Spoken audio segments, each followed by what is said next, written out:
In today's video, I was interviewed on the Weaponized Body Podcast with Dr. Ryan Hewitt, and we talked everything as it relates to gut health and its impact on hormones like testosterone and estrogen, metabolism for building muscle and losing fat, and brain function for mental clarity and focus. So I want to get into just right off the bat, just kind of tell the listeners like where you came from, how you got into this whole journey of health and fitness and wellness and how you got to where you are today with your company. Yeah, sure. So starting back from the beginning is I was an athlete, probably just like most people watching this show, and never really had to worry about my health, like growing up playing sports and whatnot. It was never really an issue for me. Never thought twice about it, to be honest with you. And then when I got to college, I stopped playing sports and I started gaining weight and things started going south for me. And I got into CrossFit. And what was interesting was I lost weight. I like got in shape. I was, doing well in the sport of CrossFit, but I was a disaster. And so I found Ryan because I had all these injuries. I had no energy. I couldn't recover. I had all these problems that you wouldn't, from the outside in, you wouldn't really see that I was having. Right. And, Ryan helped me a ton on that journey, but I also was seeing a naturopath, got regular blood work done from them as well. So like I was trying to figure out what was going on inside of me because I felt like I was doing everything right outside and just like it wasn't working. Right. Like I looked fine from the outside in, but on the inside I felt terrible. Mhm. And long story short, $20,000 later, seeing all these specialists, getting sent around from my medical doctors, like the holistic path kind of came up for me, and you and the naturopath kind of helped me on my journey and figuring out what was happening on the inside. And that sort of sent me down my own journey. I was working in biotech at the time. So Yeah. my background is human biology and biochemistry, and sort of set me down my own journey to like go help people figure this out for themselves as well, optimize their health and their performance. Performance is still a huge piece of my life. Like I love getting after it and training hard. So yeah, sent me down the path of helping people in that regard. And that was when I was 20 and met you. And now 10 years later, we're here. I have my own company and we're doing it on a bigger scale. Originally I was doing it, in a gym. And yeah, it's been a fun journey because I didn't actually think I would ever get to use what I learned in biochemistry and biology when I started coaching people. Mhm. And now obviously I use it so much because we're looking at people's internal health, their gut health, their hormones, their inflammation, micronutrient status, all of that, and able to actually help them figure out what these root cause issues are.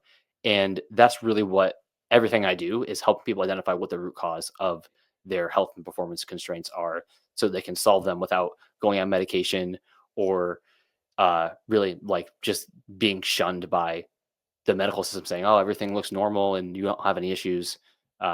We are also able to help people go a little bit deeper and figure out what's going on with them. Yeah, we align a lot in that way. Of course, that was my evolution as an athlete, but also as a provider, right? As a practitioner, just rounding out my services by just offering more diagnostics to see really what's going on under the hood, not just from like a physical standpoint, joint movement, strength, flexibility, but metabolically, what's happening. It's just you cannot ignore that piece. It's just such a massive part of thriving, whether it's an athlete or just like an everyday person who just wants, to have a great experience with how they feel and perform and whatnot. Yeah. So, I want to Yeah. cut straight to it with you. So I know like a big part of what you offer, as an executive coach is, helping people from that metabolic standpoint. But, through your journey and through a lot of guys that you've helped them really restore a lot when it comes to their gut health and digestion, right? And how you found that that's really the source and root cause of a lot of things that are shocking to most people, such as low testosterone, such as metabolic dysfunctions, such as recovery issues, sleep problems. So what I wanted to get into with you is like, let's talk about testosterone first, as far as like Yeah. a high performing man, for example, who wants like muscle, drive, focus. How does gut health affect testosterone specifically? Yeah. So gut health affects testosterone in several ways, right? There are obviously it can impact it positively if you have gut health, but it can more often impact it negatively when we have specific problems as it relates to our gut health. And there are a few key problems that could be happening. Um, Obviously, the gut is incredibly important to nearly every other function because when we consume food, we have to be able to digest that food, assimilate protein from it, and then be able to absorb, the nutrients from that food and use it for other processes in the body. And when that doesn't happen properly, we wind up with a lot of issues. Uh, with the production of testosterone specifically, um, you know, we need to be able to digest proteins and fats specifically because one of the precursors for testosterone is cholesterol, Mhm. and you need enough fat for this, for that to happen properly. Um, so, maybe it'd be best if we cover quickly like how testosterone is even made, and then we can talk about how gut Mhm. health impacts that. Yeah. So, you have the two hormones in the brain, LH and FSH, that kind of go to the testes for men and stimulate the production of testosterone. But that process starts by the testes producing pregnenolone, right? Mhm. And pregnenolone, you need cholesterol and vitamin B5 to come together and make pregnenolone. So if we're not absorbing fats well, malabsorption and maldigestion is a super common issue that I see. Mhm. Whether it be because there's not enough bile or stomach acid issues, things like that are not properly breaking down the foods that we're eating, or people are just like chronically, in 20 years ago, people doing low fat diets, Mhm. that was obviously not helpful for people. And we have since changed that. I think people are now like on low carb trend, which is also not awesome for testosterone. So, you know, but regardless, we have to have enough cholesterol and vitamin B5. So if we're not, absorbing those nutrients, the specific micronutrients there from our food, we're not going to have the precursors to even make testosterone. Right. Right.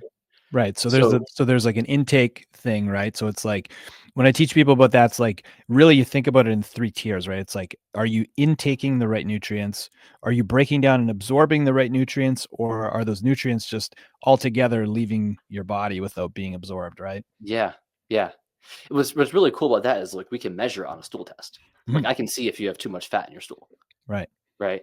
And I can also see like if you have the bile metabolites that we need to have, things like that. So we can really like get pinpointed like, yeah, you're clearly not digesting your fats well, and that's hindering your testosterone production.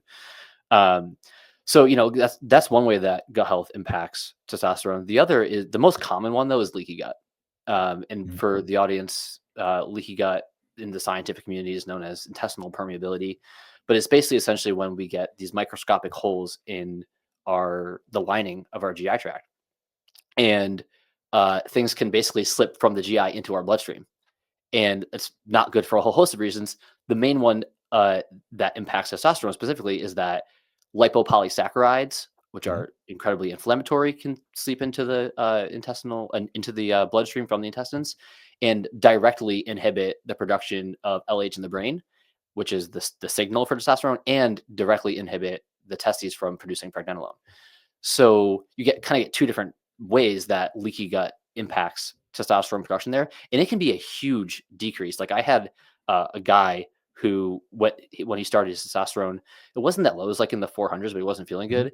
And we just did a gut protocol with him, and it was like 780 after we Wow. went through it. The That's only amazing. difference we did, Wow. right, is Mhm. just heal his gut. And he had a lot, but he had a lot of intestinal permeability, and you can tell this on a stool analysis as well. But I mean, if you live an inflammatory lifestyle, you probably have leaky gut. Like when you drink alcohol, we can Mhm. measure those lipopolysaccharides in your bloodstream within 30 minutes of drinking alcohol. Mhm. There is a certain threshold, but like it's not that much. So if you're like consistently drinking on a regular basis, it's gonna impair your testosterone that way. Inflammatory foods that we eat, toxin exposure, those things can all like create these microscopic holes in our GL lining because your GL lining is only one cell layer thick. It's incredibly thin. So Mhm. it's super prone to becoming too permeable. And it needs to be permeable enough to like absorb those micronutrients and for certain things to pass through. The problem becomes when it becomes too permeable and those gaps become too big. Mhm. So leaky gut is another way that impairs testosterone.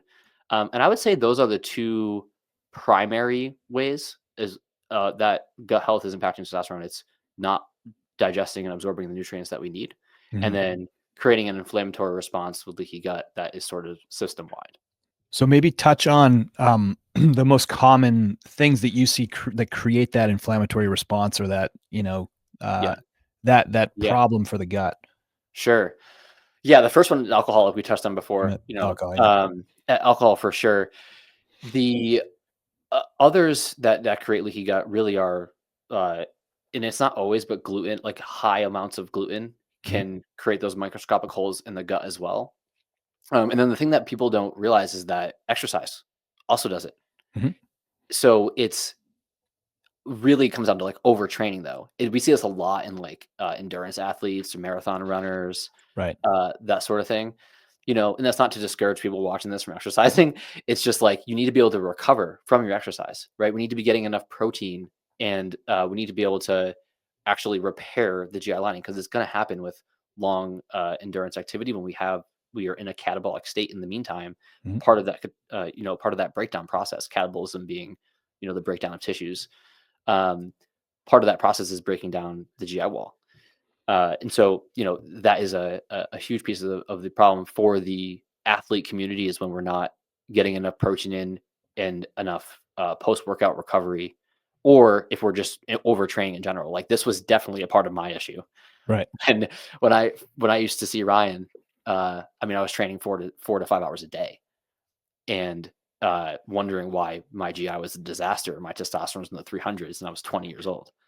You know, um, so I think, those are some common issues. The other one that's a really big problem for a lot of people is essentially just high levels of cortisol over a long time. Right, I was gonna say that. I Right. mean, you're talking about catabolism, right? So cortisol being the main hormone in catabolic activities, right? When you're any chronic stress, right? So whether Mhm. it's like chronic endurance or overtraining, right? But also like mental emotional stress, right? Yeah. Mental, emotional stress from work or family, or trauma. Um, Also stress from like environmental toxins and Mhm. exposure to things like mold or toxic heavy metals. I mean, the list of things that can cause adrenal dysfunction and cortisol dysregulation is like Yeah. endless. Yes. Yeah. And I think people want to make it as simple as like, oh, just like take ashwagandha, you'll be fine. And it's just Right. not the case. Take a little Uh, horny goat weed, you're good to go. yeah, right. So yeah, cortisol elevation over a long period of time is definitely contributes to leaky gut. But the reverse piece of that is like your gut health also contributes to your adrenal function. Is also like it Mhm. directly impacts adrenal function. Usually, um, we see a lot of people who have like, so we do a version of a Dutch test, which is basically looking at your cortisol over the course of a day, because cortisol is a hormone Mhm. that fluctuates dramatically. In the morning, we should see this big rise, because cortisol is important for making you feel awake, right, and energized. Mhm. Um, so it is a very important hormone, and then we should see it drop and sort of have this downward trend for a little bit, and then kind of flatten out for the rest of the day. And we see a lot of people who don't have that good cortisol awakening response, where their cortisol doesn't spike in the Mhm. morning. And so they have this sort of flat curve over the course of the day as well. And a lot of times that is directly caused by gut microbiome issues, whether it be, bacterial overgrowth like SIBO, Mhm. or other infections that could be going on. Um, and what's interesting is like certain infections can just cause like high cortisol all day, and others can cause like super low cortisol. So it really depends on the problem at hand here. But either one of those cortisol issues has their problems, right? Right. If it's too high, obviously that causes too much catabolism. If it's too low, people will have low energy, and And that's a and saliva test, right? it's a The saliva Dutch test. test? Yeah, yeah, Yeah, and it's right. fascinating because, I see cortisol a lot of times responsible for, like, well, I'll do plasma cortisol in the morning in a Yeah. fasted individual, and you can see, like, are their cortisol levels optimal in the morning, which, like you said, they should be near their highest, and a lot of Hmm. times I see sleep dysregulation in people where they're getting cortisol spikes in the middle of the night, and that's 2 what's a.m. happening. Yeah, they're getting these, like, wakeful Yeah, states in the middle of the night, and, they're blaming whatever, the dog, or a lot of times it's stress, gut function, and stuff like that. But that's yeah, another symptom I see is like, and you can see how it snowballs on itself, right? It's like you sleep like shit, you don't absorb nutrients properly, your testosterone's low, you're dragging ass, you're not training anymore, and it just kind of snowballs. Yeah, 100%. Mm. And what's interesting about cortisol, right, and the production of it is if you have low cortisol, one of your body's like strongest priorities is to prioritize making cortisol. Mm. And so what happens to men in testosterone and to women in testosterone too is we talked about pregnenolone being the precursor for testosterone, Mhm. but it's also the precursor for cortisol. Right. And so, if you have a gut issue that's making your cortisol low, what ends up happening is when pregnenolone gets produced, it can go down one of two paths. And one of those paths leads to making testosterone, and the other path leads to making cortisol. And your body's always going to prioritize the path of making cortisol if we need it because Mm. it's like imperative for us to be alive, right? It's a survival Yeah. issue Fight or versus flight. testosterone's not. Testosterone's just helps us feel good. It's a vitality thing. Mhm. So we see a lot of issues with that too, where gut dysfunction is causing adrenal issues, which is then causing low testosterone. Right. So I could see how this could really impair someone's, desire to put on muscle, right? Like Oh my gosh. impact muscle growth. So just talk about how you see that impairing muscle growth specifically. Yeah. Yeah, totally. Like I mean, it will if that process is happening and we have, either low cortisol reducing our drive and we're not like training hard in the gym, and we have low testosterone as a byproduct, like the things that are anabolic are hormones, Mm. strength training, and protein. And so if you have two of them that we're not doing, you're not going to be very anabolic and you're going to be more catabolic than, Mm. even if your cortisol is not high, you're still going to be catabolic in terms of like the balance over the course of a day or a week. But the other thing with muscle growth is like, and going back to absorption of nutrients, is you have to be able to break down and absorb the nutrients from your food, especially from your protein, right? So Mhm. like, if you don't have the pancreatic enzymes or you have low stomach acid, a lot of times we end up with these large chunks of protein that don't get broken down, and then we don't actually be able to use those for muscle growth and repair, and they just end up in our stool and wasted. Mhm. So we see that a lot with men who have a hard time building muscle. A lot of it, there's a huge component of like, honestly, a lot of people just aren't training hard enough. They're not eating enough. Mhm. Like there's a big component of that. But then you do see the case where someone should like, based on how they're training, based on how they're fueling, not adding up, and it comes down to a gut health issue where they're not actually getting these nutrients into their bloodstream and available for their body to use for repair processes. And same thing with metabolism, and fat loss. You need all these B vitamins and magnesium and nutrients that are important for mitochondrial function and in metabolic health as well, which is important for recovery. Like when we talk about metabolism, people think about weight loss, but it's also a big piece of gaining muscle. And Mhm. yeah, I mean, the nutrients that we get from our food play a huge role in that. Yeah, so it sounds like with the muscle building thing, like you'll see guys like are training hard and can't recover, or they can't, or they're perceived training is stressful for them, but it's actually the stimulus isn't that strong because they're inflamed, they're sore, and essentially stuck, right? Yeah. And I definitely see that a lot with guys, especially as they get older, in their late 30s, 40s, when all of that sort of all the life they've lived up to that point has just ground them down to Yeah. the poor functioning organism that they are at that point. So Yeah. metabolism is kind of the word we're getting into now. So let's talk about that. So I see a lot of guys that are chasing like fat loss. So we talked about muscle building, like testosterone, muscle building, but let's talk about fat loss specifically. So, like guys that are chasing the fat loss, but kind of crash their metabolism, Mm. talk about how gut health kind of makes or breaks that metabolic function. Yeah. So you're saying guys, they have that metabolic crash because they eat too little over a long enough period of time. To Right. clarify, Or, is that what or you're saying? they're not absorbing, the proper nutrients and proteins. And, they're just Yeah. sort of like in this chronic stress state. Their cortisol levels are impaired, all that kind of stuff. Yeah. Yeah. I mean, it's a huge complex web Mhm. of a process here, right? So it's hard to boil it down to like, the one thing that's really driving an issue. But a lot of times it's this dysfunction where again, we're not getting those nutrients that we need. We have an elevated inflammatory response that is impairing metabolism. And then we have, cortisol dysregulation as well, which is also impairing metabolism, right?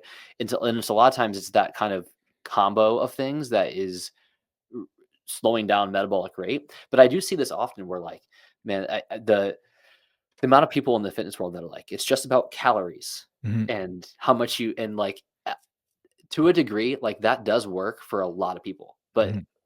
and for most people, truthfully, if they don't have dysfunction in their physiology. But if you have dysfunction in your physiology, the calories in versus calorie out equation does not work because calories out is so complex. It's not that Right. it's wrong. It's just that your calories out can be dramatically changed by a number of things.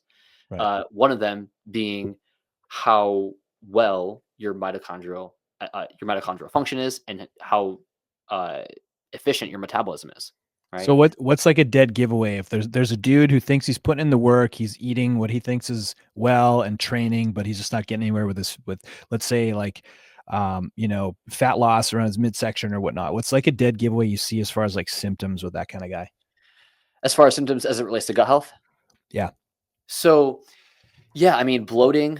Like Mhm. these are the hard part is I'm going to go over the most common ones, Mhm. but there are also a lot of symptoms with gut health that are asymptomatic or are Mhm. in places that you you wouldn't think of. So the most common ones that we like know are obvious. So like if you're bloated after you eat carbohydrates or fats or proteins, it really depends on the person. If Mhm. you get like protein farts, like it's Yep. not normal Yep. to fart and have terrible gas after eating a high protein meal, It's not right? normal to smoke out your wife every time No, you it's eat a not. steak. Yeah.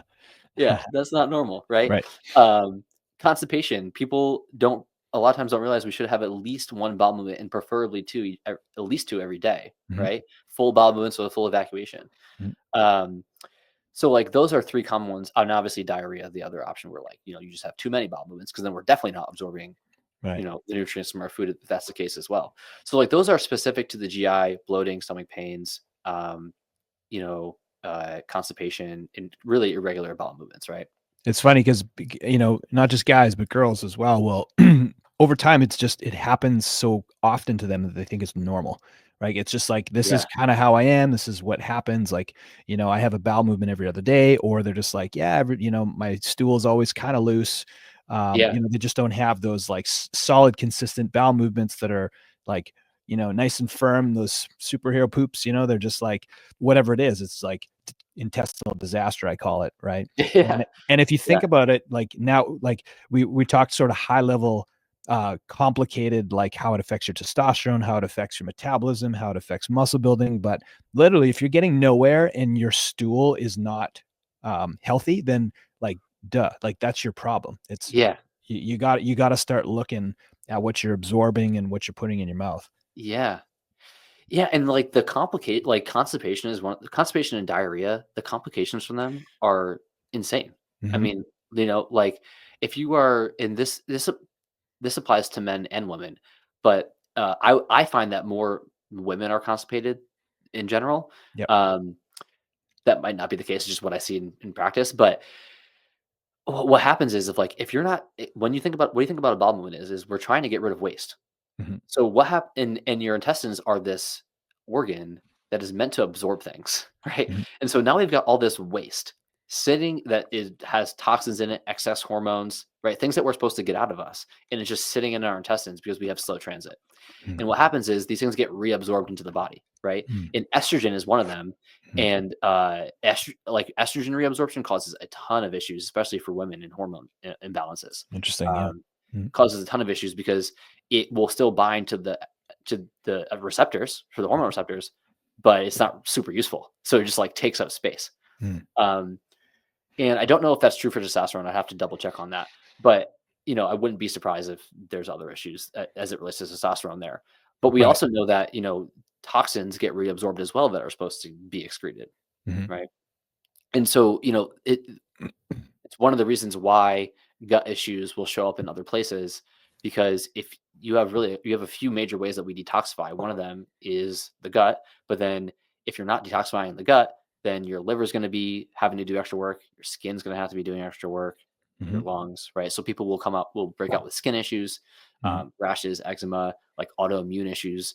Their liver becomes overwhelmed and their liver enzymes go through the roof, right?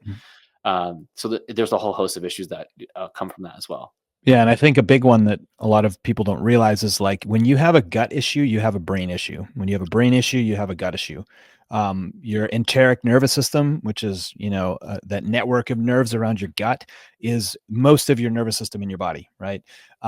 Same with most of your immune function happens in your gut, and your brain is the direct communicator to that organ back and forth. And when your gut is inflamed, it means your brain is inflamed, right? And vice versa. So a lot of those, the connection between the hormones and all of the neurotransmitters and whatnot that go back, back and forth communicating, and how that just affects your physiology is just so complicated.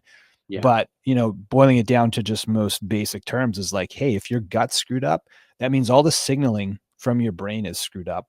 Right. And that's why you see all these connections with things like IBS or, these sort of like, even autoimmune stuff, ulcerative colitis and whatnot.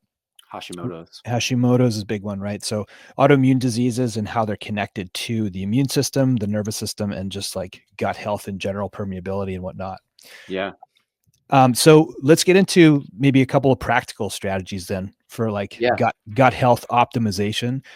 So like let's give listeners like a bit of a battle plan. So I guess we could just say like, what are some of the top 3 or 3 to 5, things that you could do to prioritize and take care of your gut health when it comes to like optimizing testosterone, building muscle, and getting lean? Yeah.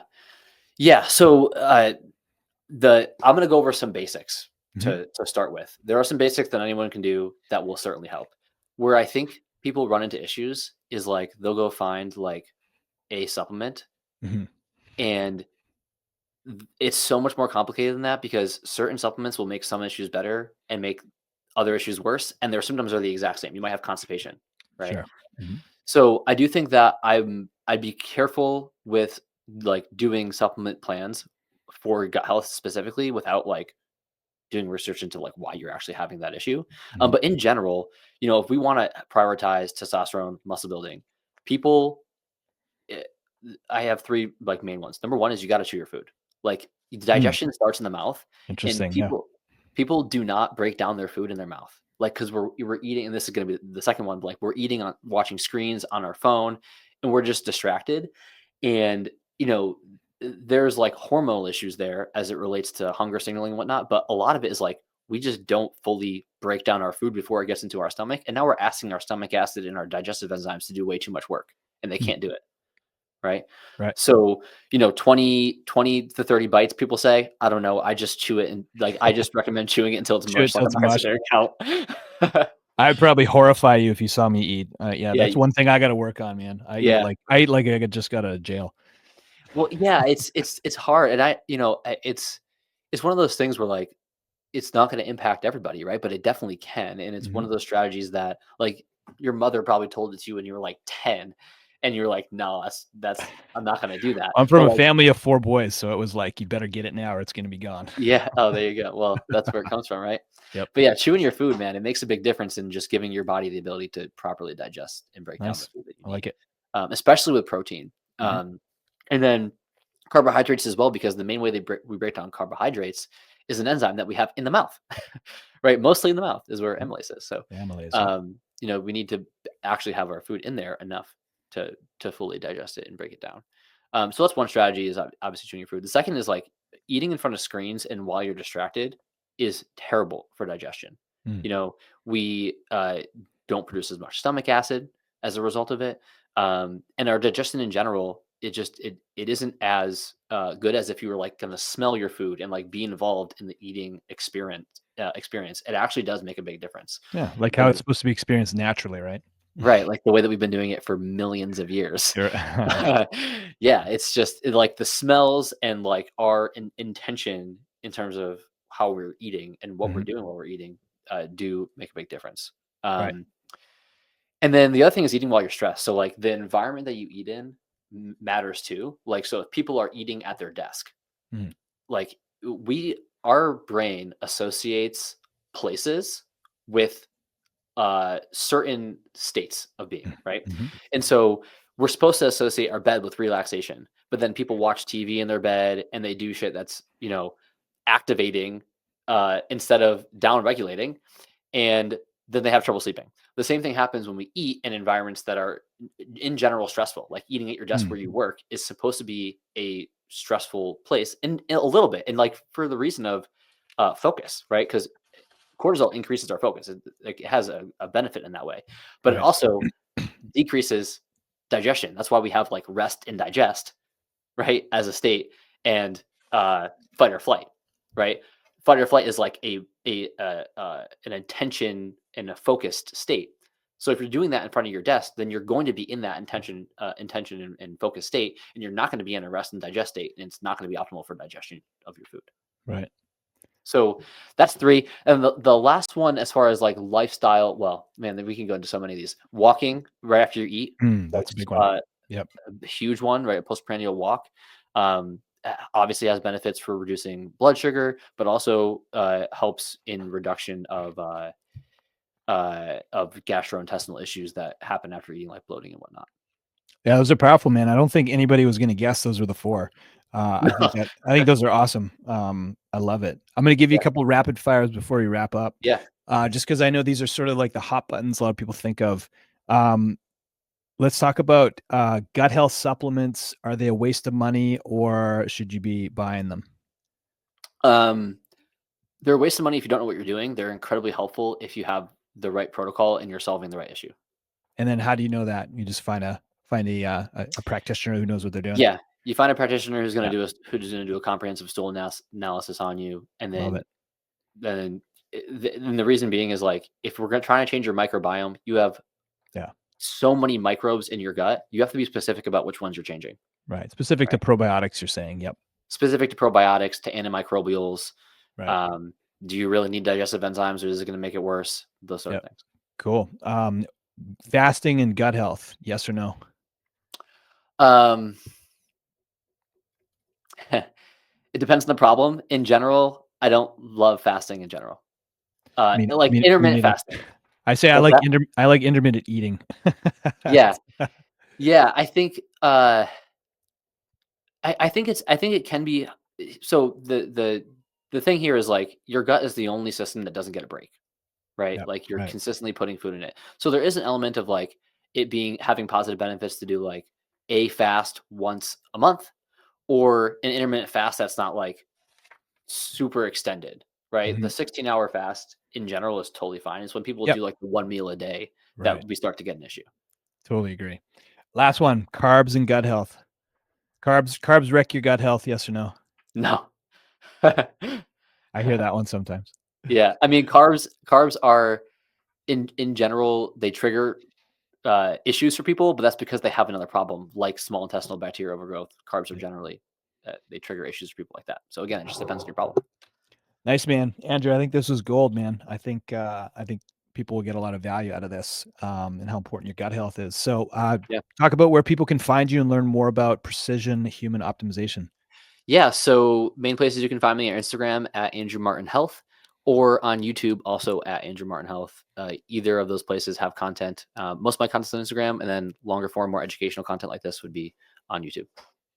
Love it, man. Thanks so much for joining us. Guys, if you want to weaponize your body, gut health is one of the fundamentals that you gotta be taken care of. So take action on what we covered today. Thanks for tuning into the Weaponized Body Podcast, and I'll see you next time. Cool. Thanks for having me, Ryan.